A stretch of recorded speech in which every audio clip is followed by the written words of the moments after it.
Hello and welcome back to another playthrough of EU4. We're of course doing the playthrough as always with the Anbennar fantasy mod. And looking at the last vote, I think it was a fairly good decision to include Shattered Crown in this one, because a fairly chunky majority wanted Shattered Crown, and I happily obliged on that. The others haven't done well, but I think this time we're gonna once again throw someone out. We're gonna throw out Bademant and leave the middle three in the vote itself. But we're gonna go over all of this as soon as we are in the game. Alright. But before we, of course, jump into the game, there's gonna be a few things that we do before that. First of all, I've done a while back a little update video about basically overall what's going on. I thought I wanted to do that with the new year, and if you want to check that out, I'm gonna put a link of that in the description. Probably what the important thing about that is that I have made a Discord server. I'm gonna put the invite link for that also in the description. So if you want to hang out and play some games or talk about something, or play some pen and paper, tabletop or something like that, you can check that out. Alright, and of course the usual thing is, I'm gonna put a new vote into the description as well, where you can vote on what I'm gonna play next. We have the three, like I've mentioned before, the three contenders of Verdain, Bianfang and... what's the last one? Oh right, Anixeon. Anisicaon. Anisicaon, of course, being the navy with a nation. Varain being the alchemists in wait, here they are, in the empire, and Bianfang being China. And we're gonna add, of course, new two nations to the mix, or to the vote. We're gonna add Malagna to the vote. The Battle Kingdom, right here, with the Battle King in charge. Very combat focused. They are, and they also very much. They don't want to form the unique empire. I think they do their own thing. So very fighting focused nation. Especially then when also the new guys come in. But they're gonna be part of it. And the fifth one is gonna be Vakalosova. The dwarves here in the mountains, with their single hold. They have a very interesting mission tree, because they completely focus on vessel play. I don't think they get any other territory than Vakalosova, as far as I remember. But yeah, they're very interesting dwarfs. And they are kind of also out of the whole Serpent Spine shenanigans. They have nothing to do with that. They have their own thing here, which adds another spin of uniqueness to it. But yeah, those are the 5 nations. There's a straw poll in the description where you can vote on who's gonna be played next. But now let's go for the main contender of this playthrough, Shattered Crown. The ones who occupy Almdir, the capital. And they are orcs in the Serpent Spine. They definitely don't dig holds that much. They're doing something completely different with holds, personally saying. But they are very much, they have a fairly wide idea, as far as I remember. I think they go quite crazy when it comes to conquest. Oh.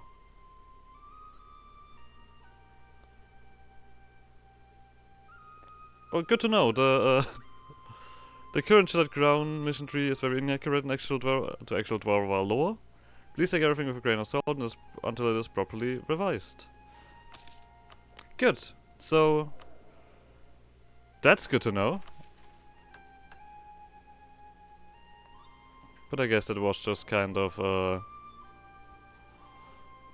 problem either way. Anyway, we're still gonna play it. It was voted for, so that's either way. We have Chieftain Gonor Bordu in charge. 3-4 Salad. I'm not sure if this is if he is important enough, but he is in charge here. What do we have here? We of course have the Orcish administration. Development cost reduction, more taxes, of course a lot of war focus. I mean, monthly war exhaustion, harsh treatment cost, war taxes, general cost, military advisor cost, leaders and subjects development. But of course, some other penalties, buy network, tech cost, improve relation, all not too nice. Of course, military-wise, they are also... I mean, they are also more numerous. And definitely shock-focused, so at the beginning we're gonna be strong, but later on we will drop off. But we'll see what we'll do with that. We have the gemless Dwarf Crown. After all, we are in the capital here. We of course have the Dwarf Reclaimer, as always. Monstrous, and we have the Reclaimer.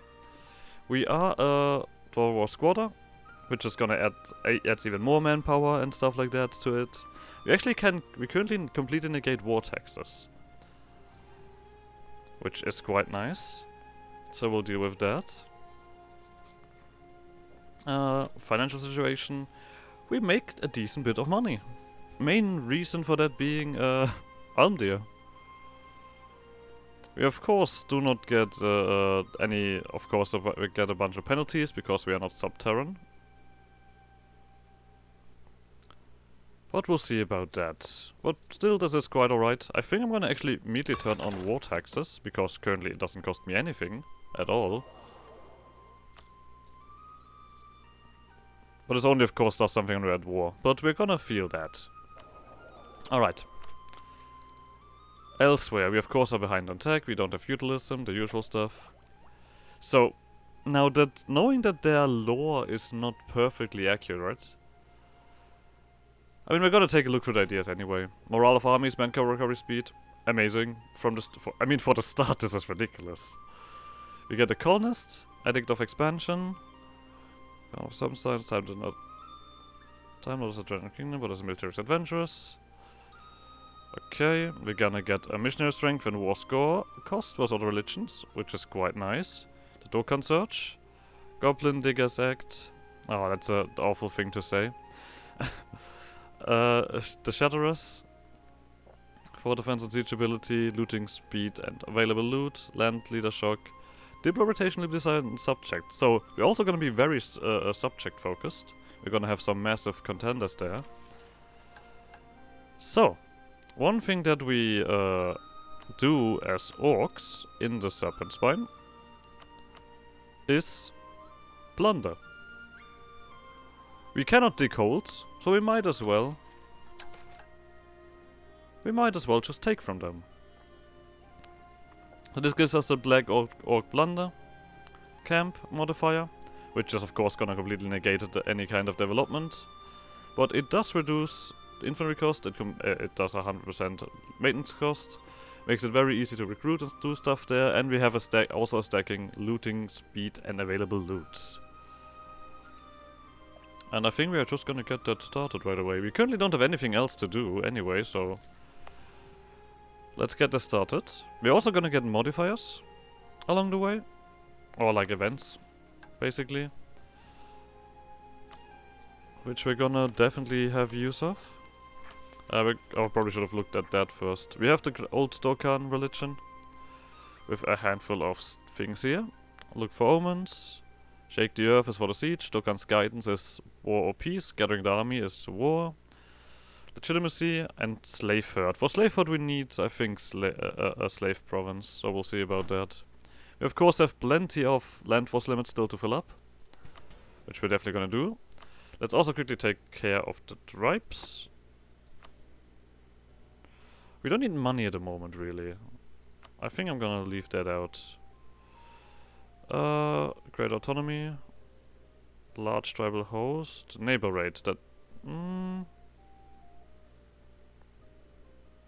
Yeah, sure, why not? So, let's take a look at the missionary before we do that. So, with this being not the most accurate way of doing things, that's a shame. This is like currently the thing. Should I read through all of this? I mean, I feel like I should read through all of this until it's gone, until it's gone, right? Yeah, I think I'll do that. Yeah, okay. With rumors confirming the arrival of thousands of dwarves in our Dvardovar, a sense of urgency is stirring in our once stagnant clan. Calls to unify all of Almdir are heard in the streets. It is time to wake once more. The dwarves are back. Alright, for that we just need to finish up the state. For this one we need to fight the dwarves. The dwarves are back and it's time to show them once again we are superior fighters. Very simple. And this one is... we need a subject nation. An orcish subject nation. According to some of our oldest legends, orcs were created as to be one single clan, united in its purpose to defeat the dwarves and free Dokkan. With such long tunnels, so many holes and so many greedy chieftains, a split was inevitable. We should try to unify as many orcs in a single clan as we can, and fighting should be a thing for the past. And then we're gonna get like this staggering modifier. But we'll see. Of course, next thing on the list is... where is it? I think we're gonna do a harsh stance on this. Let's get this thing unified as fast as we can. We only have one merchant, who's currently collecting, I assume. Yep. So let's... I think I'm gonna do this one first. I don't think anybody is gonna jump in here, but I know that Drew Dagger is nearby here. Oh, I should probably take a leader. Yeah. I'm gonna take that. Alright, we should probably also speed that up. Alright. But so, we're gonna deal with Shattered Crown. I mean, well, that's actually a thing. Maybe we can pick out the inaccuracies. Or like the thing that is definitely not correct. Alright, the Cronium Crown. Even stripped bare of the gems that once adorned it, the bare Dwarf Crown remains a fearsome sight. Adorned with platinum surfacing, it is incredibly heavy, but it is important to note, impossible to lift. It's a masterful piece of work and looks most wondrous atop of our ruler's head. It is an enduring symbol of our victory over the hated dwarves and was won by Bordu, Ground Shatterer. I assume he got that title because of that activity. Who uses his great strength to remake it for himself. Indeed, Bordu founded this very clan and we owe much to him. Let us therefore honor him by holding this crown in high esteem as a relic of the clan of the Shattered Crown, rightful inheritors of the Serpent Spine. We get prestige. And we get Gemless, Dwarf Crown. I mean, yeah, we had that modifier. Do we now have it twice? No. Alright. We're gonna wait here. That's definitely a thing. Let's take a quick look at the tribal cleavers. Orcish warbands have often relied on whatever weapons can be salvaged, scavenged, or created from on-hand materials either by themselves or with goblin slaves. These roughly made weapons often take the shape of large, heavy blades that often end in either winged points or forged welded club, to assist in dealing maximum damage against an enemy, from unarmored goblins to armored dwarves. Alright, very simple. Chain Quaggoths. Quaggoths are a race of semi-intelligent cavern dwellers used by orcish beastmasters as war beasts. Tribes of these deep-dwelling creatures are enslaved and masked and chained, kept as equivalent of surface cavalry by warbands. Occasionally a Quaggoth will be given supervision over a number of other Quaggoth, acting as a slave leader to drive them into further frenzy, with stays from the whip and better food as a reward, usually the bodies of their kills. Alright, so we actually have unique stuff in here. That's good to know. Oh, right. Okay. So, one thing that we can also do as the Black Orcs in here, we can just challenge other holds. A dangerous but potent orc tradition. A duel between two orcs with everything they covet from each other, at the stake of lives, wives, or in this case a hold. Only usable on a hold infested by orcs, thus it excludes Altamastir and Go Ossenbrock. It is an ancient tradition in orc society. We just duel the other chieftain for honor. And we could duel the chieftain for honor. Cost me military points and a little bit of money. But it's not that bad. I mean, the thing is, we have 4 military skill. I'm not sure if this is wise. Okay, we have a 50% chance, a 25% chance of losing, and a 25% chance of gonna dying and actually being exiled.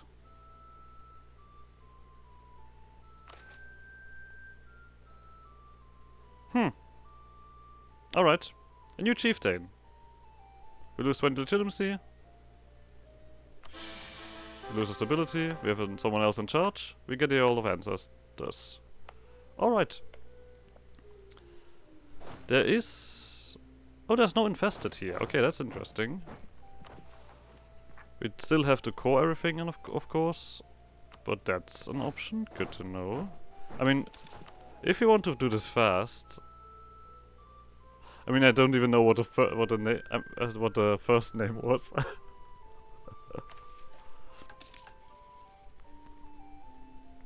Oh, we need okay. We need at least 0 stability. Let's go back to that.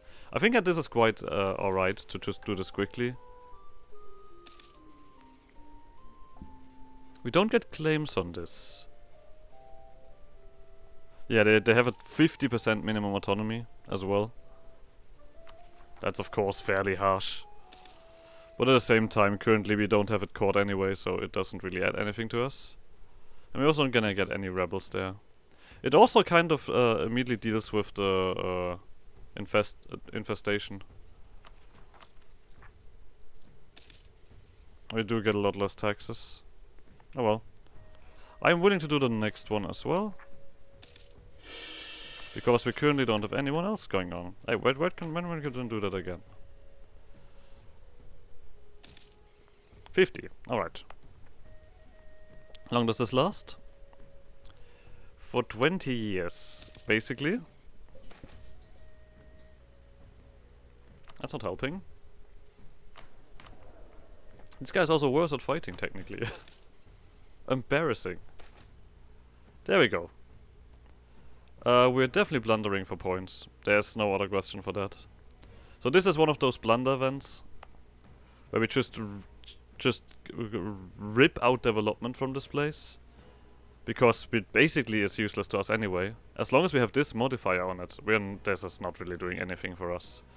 And getting 300 monarch points out of it just seems right. So, boop. Yeah, 0.3 down to 0.3. Let's also do this. So we at least get a 50% here, right? Oh wow, did we get a seat of... Okay. The autonomy doesn't rise, right? No, it currently stays the same. We're losing money after taking that. That's funny. I think I should do this. I mean, we're not gonna stack up autonomy yet. For what point should I start a hold restoration? Let's do. I mean, of course. I guess the state maintenance probably makes sense. We can only blunder. Oh, we can blunder while it is like that. Interesting. So we would have to look for omen that we could click now. I don't think I want to do that. So let's leave it be for now.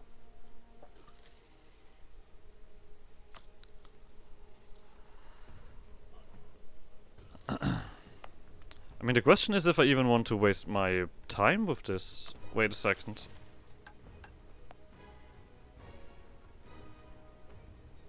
What cave goblins do this, Black Orc? We don't need to waste our time with this. This actually is a bad idea to keep that up in the meantime. We get claims on the south entrance, on the eastern entrance, Dragonaut 7 and Waterwood 9. So we're gonna send you here. We're gonna actually abandon this, because we don't need a certain amount of thingy.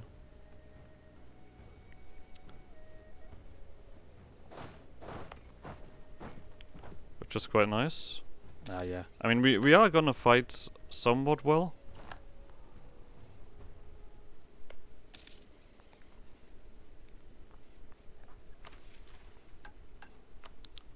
After all, we are strong early.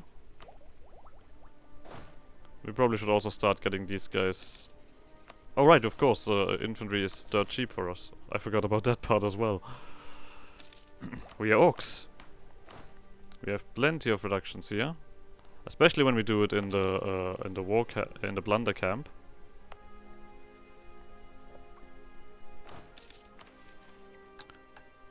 And for the next blunder camp, we will just need money, and then we can start getting rid of this.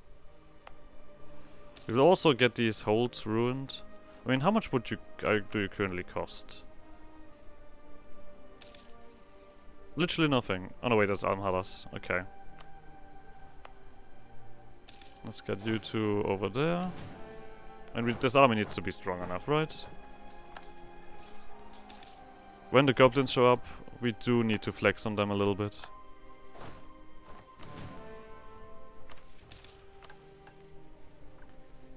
I mean, that's weirdly phrased, but it's basically what it is. 2 more years. And we can do the next challenge.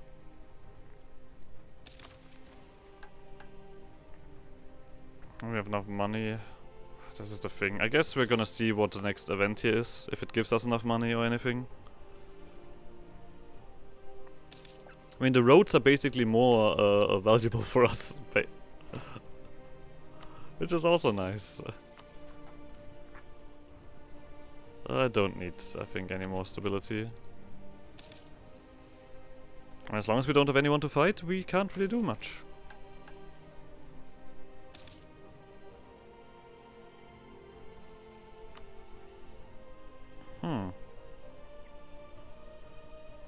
This one also comes around fairly quickly. New Conclave of Shamans. I mean, we're gonna go very religious with these guys. If you might have realized that. That's the theme here. I mean, with this we would be close. Oh wait, we would have the... You know what, yeah. So... I mean, this one doesn't do much. But I want another plunder camp. All of the ancestors. I mean, this basically is also one of the reasons why I don't care about this granted autonomy. Good for them. I'm gonna burn it down anyway. This province is not doing much for me. And you only do 0.26 at this point. Which is not that bad. I think we're also gonna get rid of this hold level, right? Oh, lovely. Speeding that one up a little bit.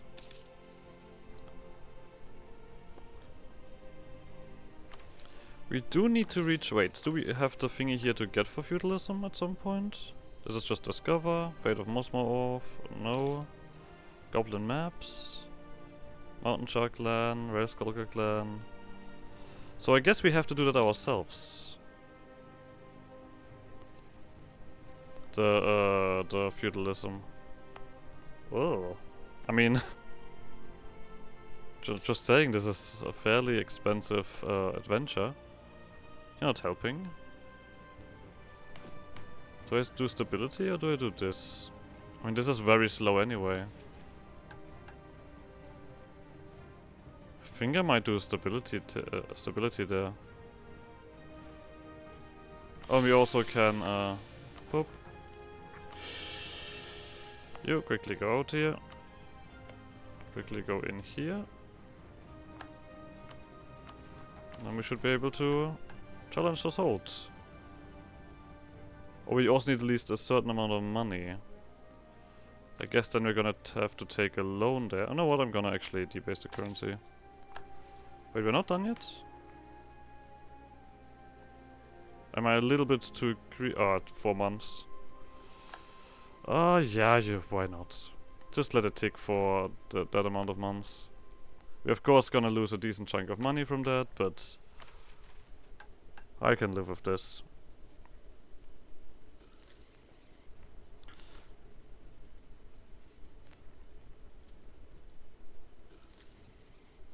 Alright, let's wait until this is available. There we go.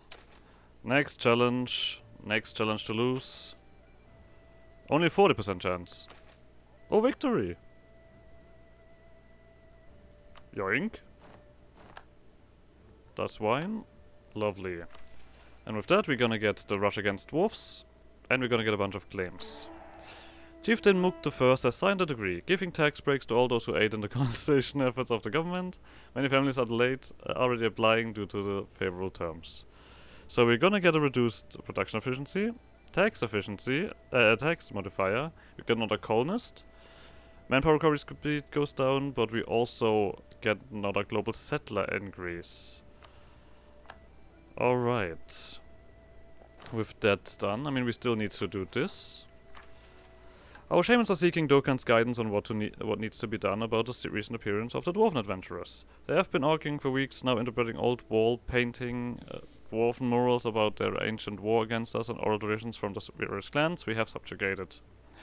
Opinions differ wildly. Some shamans say we must bring the fight to the Dwarven adventurers, others say we must wait for a sign, whilst others say we must expedite our search for Dokkan and free him. All agree that we should hear out all Black Orc shamans we can find, and secure safe access to holy sites in Verkel Vaskdon and the Hall of Ancestors. Only then can the shamans be sure about the signs. Alright, the Shaman Conclave.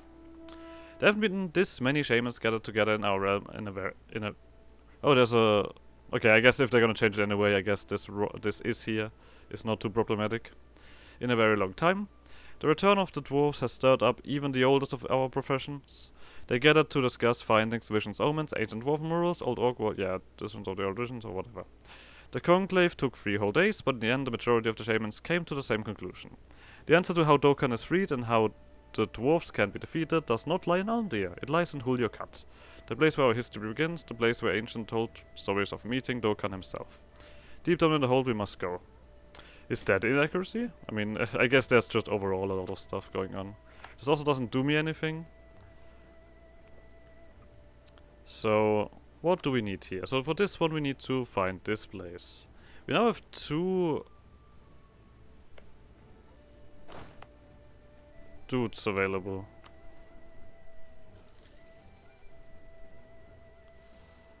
Do I want to use those 2 dudes, really? I mean, I barely have enough numbers to deal with this. And we have reduced income now. War taxes are not doing anything for me. Does this even need to be a core to get this done? Seriously? We're getting it. Alright, let's see how much that is gonna cripple us. I just need to wait for money again.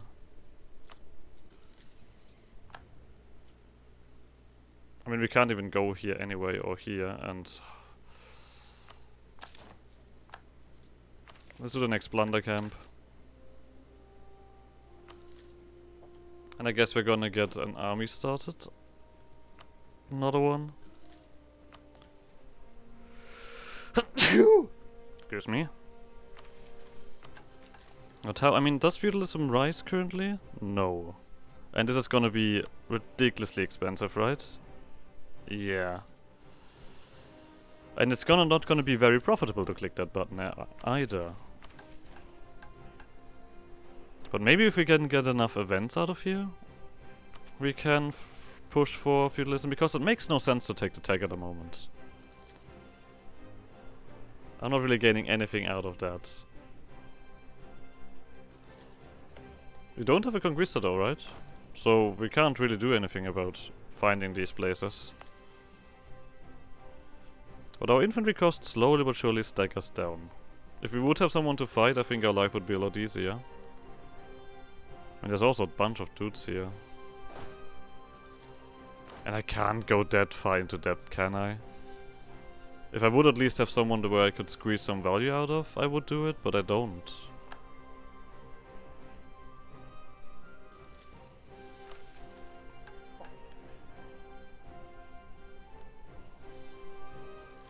Okay, this one is gone, but we do have a current increase here. I'm not risking it. Let's leave it at 1 colonist for now. Maybe if we get 1 or 2 more. Maybe I'm also staggering my numbers up a little bit too much. Maybe I should just have a big army. Oh, we'll see. So we just need to wait. I mean, as long as we don't see that, I don't care anyway. If we get it revealed, either this or this, I'm very happy to just get it started. But I think this province here is not important enough yet to waste my money on it. So we're not. Alright, but it also looks like we're gonna end the episode here anyway. So like always, like subscribe shenanigans, and I guess I'll see you guys next episode. Bye!